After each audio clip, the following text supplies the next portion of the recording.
You can't see it right now, but this is leaking sewage. And the tenants above are complaining they can smell dookie.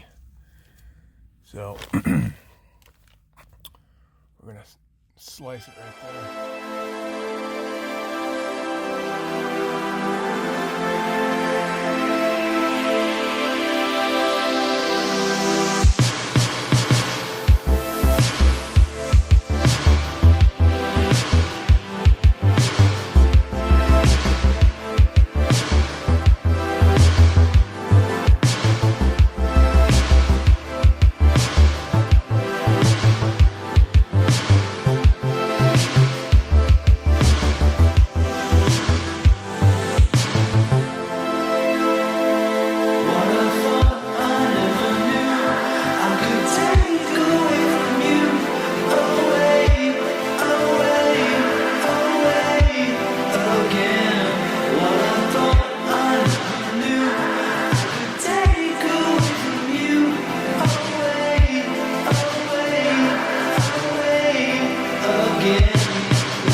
Combi was too big to fit here.